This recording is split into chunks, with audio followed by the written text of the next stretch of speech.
Peggy 16.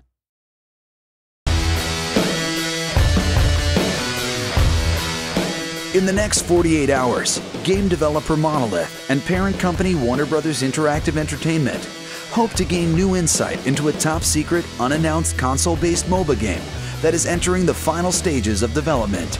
They've invited 8 of North America's top professional MOBA players to their Seattle studios to take part in an unprecedented experiment, one that could play a critical role in the success of their game, Guardians of Middle-earth.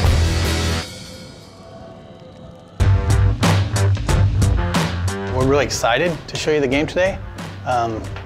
We've been working on this for a while now and been holding back, so you're kind of the first public to be able to see it who are actual hardcore gamers or MOBA players. So we're really excited about that. Before the developers can start collecting feedback, they need to get the pro players up to speed on the game's mechanics and key systems. A couple things we wanted to do was make the matches faster. We thought gamers would want to be in and out and on to the next round faster than you typically find in a PC MOBA. The other thing is, in general, all of the things that you put on your loadout are going to be stuff you slowly progress to unlock over the course of playing, leveling your profile, and earning coins to use to unlock all these different things. Bringing in a group of professional MOBA players to sort of give us feedback is a huge win for us trying to feel it out. Obviously, our day job is trying to make the game. Their day job is playing the game and really understanding what works and doesn't work about it. So like Gandalf, for example, is like a really good beginner guy because he does a lot of AoEs. So one thing we'll probably do, I think we've talked about it at least, is like mark guys, whether they're sort of beginner or like medium or hard guys to play. We really hope to make Guardians of Middle-earth a more fast-paced game since it's on the console. We know that console gamers usually want to jump into a round, finish the round, win or lose, and then start a new game. So we really wanted the matches to be short and action-packed. As we really nail down exactly all the features in the game, finish all the feature work, we're going to be able to incorporate some of this feedback. And I think also just the perspectives and information that we've gotten from these guys will really help us, in this finishing phase to decide what to focus on and what not to. The goal from the beginning was to make sure that this thing actually satisfies the most hardcore play. And then priority 2 is, okay, now make it the easiest ramp on as possible for new people. Our cause is just. Guardians of Middle-earth, I think, is a great entry point for new MOBA players because it's got the accessible sort of console controls, immediate interaction with your character kind of feel. It's a little bit simpler and faster paced, so you can kind of jump in and get more revs on it without having to learn quite as much about the structures around the culture in the PC space right now. With a firm grasp of the basics, the pros are ready for battle. For the developers, this is their first chance to see how professional players react to the game.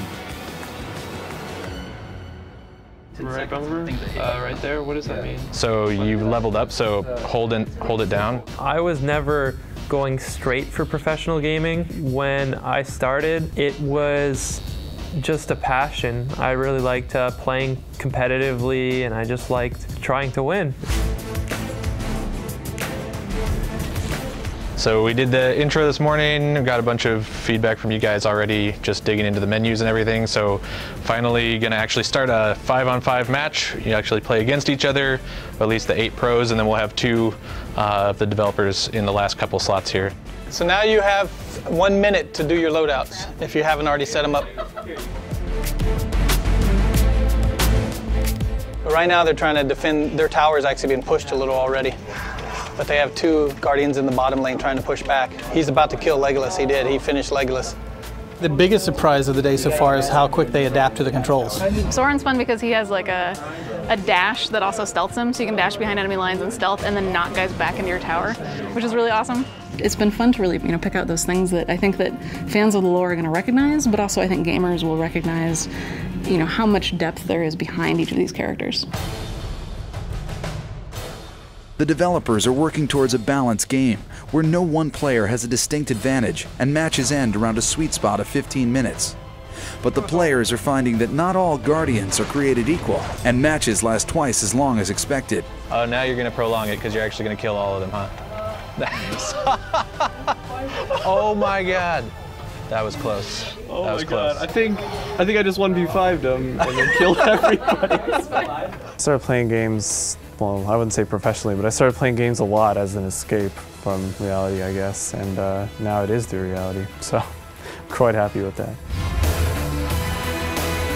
In the last half hour here playing this, how does it feel for just picking it up? And it's pretty easy picking it up. I mean, I think it takes about 5 minutes to figure out what the skill does, and really you just give it a little bit of thought. You get a really general sense of how the character should be played.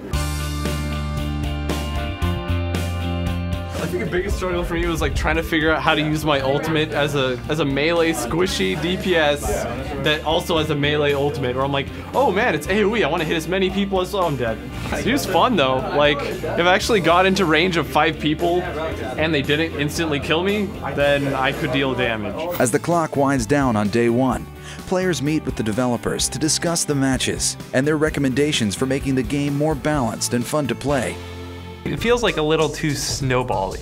You know what I mean? one of our major issues in the game right now is snowballing experience levels, where one team will get ahead in experience levels compared to the other team, and it's a very hard pull to try to get the other team back again, to make a shift back if their player skill dominates over the other team. If the team drags it out until level 14, everybody would be at their maximum potential, and it's really just going to come down to who is going to fight better, who's going to perform better in a team fight environment. Essentially, at some point in time, you can't end the game because the soldiers aren't killing towers quickly enough, and people are just wiping the waves, and that kind of stagnates the game as well.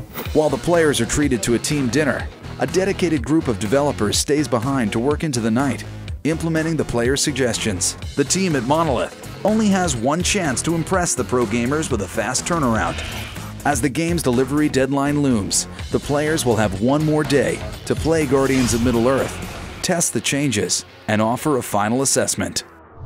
Coming up in Part 2. Right now we got the guys back in this morning. Last night they gave us some good feedback. We made some changes. They're playing a new build now. I look forward to seeing the differences in what you find just overall in the game.